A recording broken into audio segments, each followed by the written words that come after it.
नमस्कार साथियों, मैं विशाल रौनियार और आज एक बहुत ही जरूरी और महत्वपूर्ण विषय लेकर आया हूं। ये विषय है बीएसएनएल के कर्मचारियों की तीसरी वेतन समीक्षा यानी थर्ड पीआरसी। साथियों, ये जो मुद्दा है सिर्फ बीएसएनएल कर्मचारियों तक सीमित नहीं है। ये एक ऐसा मुद्दा है जो सीधे सरकार की नीति और देश के सार्वजनिक क्षेत्र के भविष्य से जुड़ा हुआ है। आज हम बहुत ही विस्तार में समझेंगे कि क्यों थर्ड पीआरसी इतने सालों से रोका गया है, कौन कौन इसे लागू करने के लिए मेहनत कर रहा है और हाल ही में क्या कदम उठाए गए हैं। साथियों, जरा सोचिए, लगभग 9 साल से बीएसएनएल के कर्मचारियों का वेतन संशोधन नहीं हुआ है। ना उनकी सैलरी में कोई बढ़ोतरी हुई है, ना कोई सुधार हुआ है और ना ही कोई स्पष्ट रास्ता मिला है। इतने सालों में लोग कई बार उम्मीद तो तोड़ चुके हैं, लेकिन फिर भी संगठन और कर्मचारी लगातार अपने हक के लिए लड़ रहे हैं। आज हम आपको थर्ड पीआरसी क्यों रुका हुआ है और कौन कौन से संगठन और नेता इस मुद्दे को आगे बढ़ा रहे हैं आपको बताएंगे, और हाल ही में क्या महत्वपूर्ण बैठक हुई है और सरकार ने क्या कदम उठाए हैं, ये सारी चीज़ आपको पता चल जाएगा। साथियों, ये वीडियो कोई अफवाह नहीं है, ये वास्तविक न्यूज़ है, ताज़ा अपडेट पर आधारित है। यह वीडियो उन हजारों कर्मचारियों की है जो अपनी मेहनत और ईमानदारी के बावजूद केंद्र सरकार की नीतियों के कारण वेतन में सामान्य वृद्धि से वंचित हैं। दोस्तों, ध्यान दीजिएगा, बीएसएनएल सिर्फ एक कंपनी नहीं है, ये देश की सार्वजनिक सेवा है। हजारों कर्मचारियों की मेहनत और देशवासियों के भरोसे से चलती है। यहाँ पर कर्मचारियों का हक समय पर नहीं मिलता तो सिर्फ उनकी ज़िंदगी प्रभावित नहीं होती है, बल्कि पूरे सार्वजनिक नेटवर्क और देश के लोगों को भी असर पड़ता है। आज आपको बताएंगे कि कैसे संगठन ने मंत्री, सांसद और सरकार के सामने मेमोरेंडम पेश किया है, कैसे उन्होंने अफोर्डेबिलिटी क्लॉज और प्रॉफिटेबिलिटी क्लॉज को बदलने की मांग की है और क्या कदम उठाए जा रहे हैं ताकि तीसरा वेतन संशोधन जल्द लागू हो जाए। तो दोस्तों, ये सिर्फ खबर नहीं है, ये उन हजारों लोगों के लिए खबर है जो लगातार अपने हक के लिए आवाज़ उठा रहे हैं। इस कहानी के साथ हम आगे बढ़ेंगे और आपको बताएंगे कि गुंटूर जिले की जो नेशनल फेडरेशन टेलीकॉम एम्प्लॉय की जो डेलीगेशन है, उन्होंने मंत्री से कैसे मुलाकात की, एमपी तक मेमोरेंडम कैसे पहुंचा और हाल ही में उच्च स्तरीय बैठक में क्या निर्णय लिए गए। साथियों, ये वीडियो आपके लिए बहुत महत्वपूर्ण है क्योंकि इससे आपको पता चलेगा कि सरकार और कर्मचारी संगठन मिलकर कैसे तीसरे पीआरसी लागू करने की दिशा में कदम उठा रहे हैं। तो आइए वीडियो को पूरा देखिएगा और पहले हम देखते हैं और जानते हैं कि आखिरकार बीएसएनएल कर्मचारियों की मेहनत का फल कब मिलेगा। साथियों, हम सबसे पहले उस घटना की बात करेंगे जो 7 मार्च 2026 को सुबह 9:30 बजे गुंटूर जिले में हुआ था। बीएसएनएल के कर्मचारी पिछले लगभग 9 साल से तीसरे वेतन संशोधन का इंतजार कर रहे हैं और इस लंबी अवधि में कर्मचारियों की मेहनत और उम्मीदों का जो सम्मान है ये नहीं हुआ है, लेकिन 7 मार्च की सुबह ने उम्मीद की एक नई किरण जगा दी है। इस दिन national federation telecom employ Guntur जिले का जो प्रतिनिधिमंडल है, ये प्रतिनिधिमंडल माननीय श्री पेम्मा सानी चंद्रशेखर जो मंत्री हैं उनसे मुलाकात हुआ और ये डेलीगेशन 3 प्रमुख नेताओं के नेतृत्व में था। कॉमरेड घंटा नागेश्वर राव जो डिप्टी सेक्रेटरी हैं, कॉमरेड एम फुलैया और कॉमरेड टीबी सुब्बा राव। दोस्तों, ये सिर्फ नेता नहीं हैं, ये वही लोग हैं जो लगातार बीएसएनएल कर्मचारियों के हक के लिए आवाज़ उठा रहे हैं और उन्होंने कर्मचारियों की समस्याओं को मंत्रालय तक पहुंचाने में अहम भूमिका निभाई है। डेलीगेशन ने मंत्री जी को एक विशेष मेमोरेंडम सौंपा है। इस मेमोरेंडम में 2 मुख्य बातें थीं। पहला, तीसरा वेतन संशोधन लागू करने की मांग। साथियों, ध्यान दीजिएगा, ये सिर्फ वेतन बढ़ाने की बात नहीं थी। ये मांग कर्मचारियों के सम्मान, उनके जीवन और उनकी मेहनत के मूल्यांकन से जुड़ा हुआ था। पिछले 9 साल में वेतन संशोधन न मिलने की वजह से कर्मचारियों के जीवन पर गहरा असर पड़ा है और कई कर्मचारी आर्थिक रूप से कठिनाइयों का सामना कर रहे थे। जो दूसरा बात था अफोर्डेबिलिटी क्लॉज में राहत।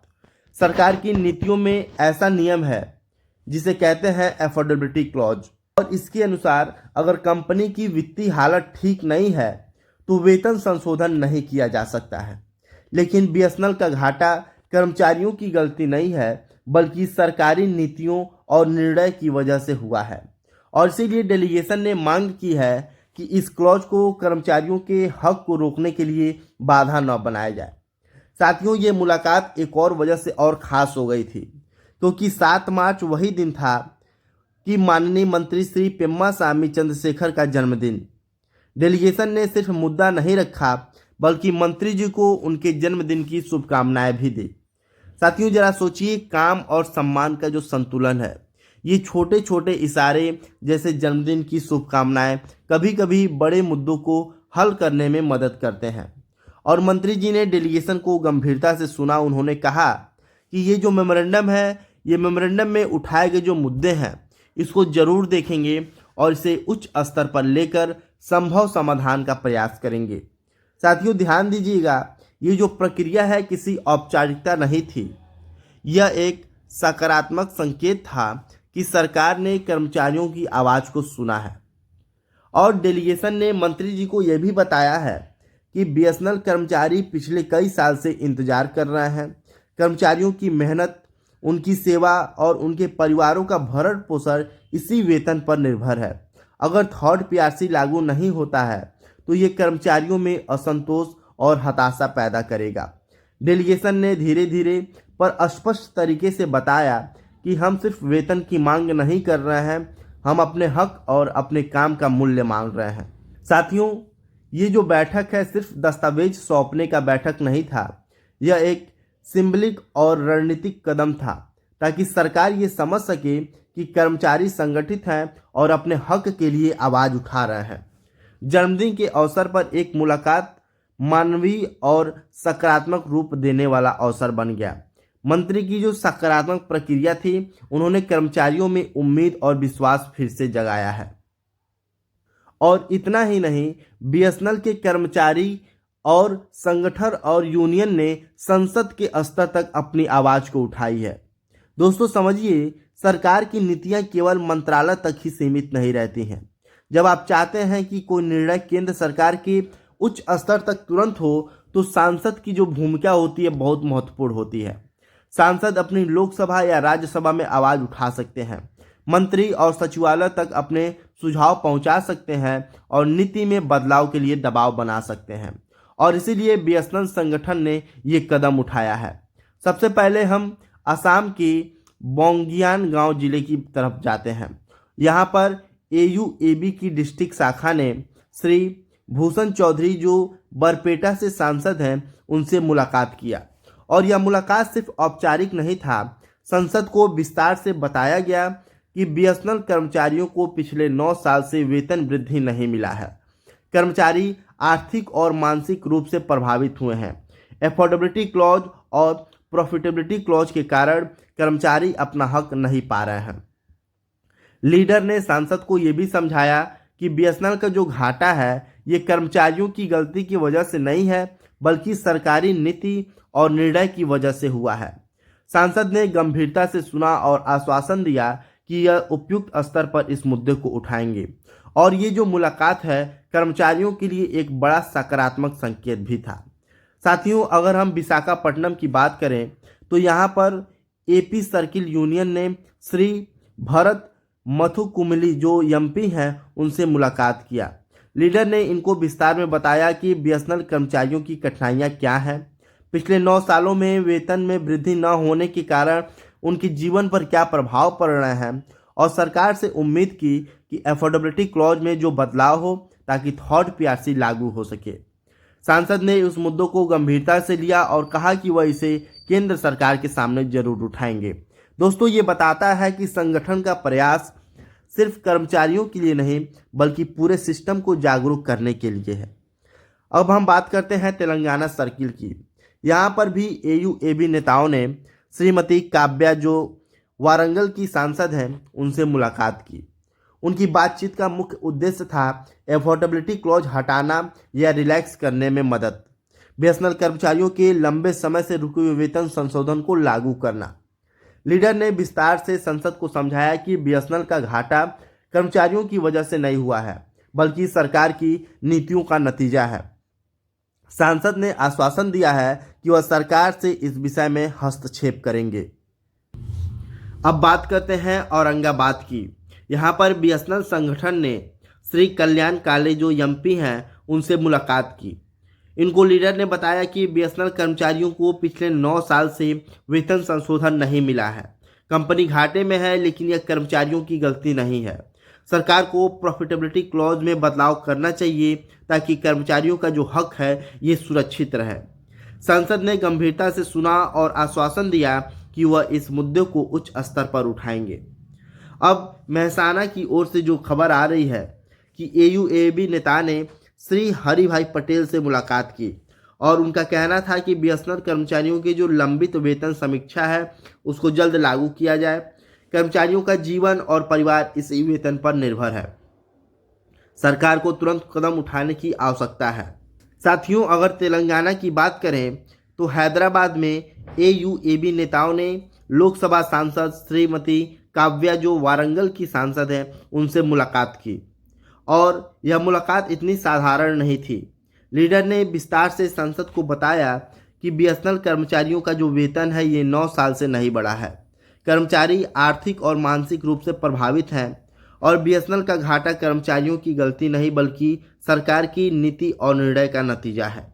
कर्मचारी की मेहनत का सम्मान करना जरूरी है। लीडर ने सांसद से निवेदन किया है कि अफोर्डेबिलिटी क्लॉज को रिलैक्स किया जाए ताकि तीसरा वेतन संशोधन लागू हो सके। सांसद ने गंभीरता से सुना और आश्वासन दिया कि सरकार से हस्तक्षेप करेंगे। और यह मुलाकात इसलिए भी खास थी क्योंकि तेलंगाना सर्किल के कर्मचारी संगठन ने दिखाया है कि समस्या केवल कर्मचारियों तक सीमित नहीं है बल्कि पूरे सिस्टम को प्रभावित कर रही है। अगर औरंगाबाद में सांसद श्री काव्या काले से मुलाकात हुआ है और लीडर ने उनको भी यही बात समझाया है, 9 साल से वेतन संशोधन नहीं हुआ है, कंपनी घाटे में सरकार की वजह से है, प्रॉफिटेबिलिटी क्लॉज में बदलाव करना चाहिए। साथियों, ये सिर्फ मेमोरेंडम देने की प्रक्रिया नहीं थी, यह सिस्टम के भीतर दबाव बनाने की रणनीति थी। साथियों, इस सब के बाद हाल ही में बीएसएनएल के प्रमुख संगठन और एयूएबी के नेताओं ने दिल्ली में एक उच्च स्तरीय बैठक की। बैठक में जो चर्चा हुआ थर्ड पीआरसी को लागू करने को लेकर, अफोर्डेबिलिटी क्लॉज और प्रॉफिटेबिलिटी क्लॉज में संभावित बदलाव को लेकर, मंत्री और एमपी को समर्थन लेना और फॉलो अप करना, बीएसएनएल कर्मचारियों के लंबे समय से रुके हुए वेतन सुधार को लागू करने की रणनीति को लेकर। और ये बैठक स्पष्ट किया है कि अब कोई और देरी नहीं होगी। कर्मचारियों की लंबित वेतन समीक्षा को प्राथमिकता दी जाएगी। सभी संगठन मिलकर यह सुनिश्चित करेंगे कि सरकार सकारात्मक कदम उठाए। और दोस्तों, ये बैठक कर्मचारियों के लिए एक नई उम्मीद की किरण लेकर आई है। तो दोस्तों, हमने देखा कि बीएसएनएल कर्मचारियों के वेतन में 9 साल से देरी क्यों हुई है, कौन कौन संगठन और नेता इस मुद्दे पर काम कर रहे हैं, एमपी और मंत्रियों से मिलकर मेमोरेंडम देने से क्या परिणाम आया है, और सबसे महत्वपूर्ण, हाल ही की बैठक में यह तय किया गया कि थर्ड पीआरसी लागू करने की प्रक्रिया तेज होगी। साथियों, अगर आप चाहते हैं कि हम आपको इस मुद्दे के हर ताज़ा अपडेट से अवगत कराते रहें तो प्लीज़ चैनल को सब्सक्राइब कर दीजिए, वीडियो को लाइक कर दीजिए और शेयर कर दीजिए। ठीक है साथियों, मिलते हैं आपसे अगले एक और लेटेस्ट अपडेट के साथ। तब तक के लिए जय हिंद, जय भारत।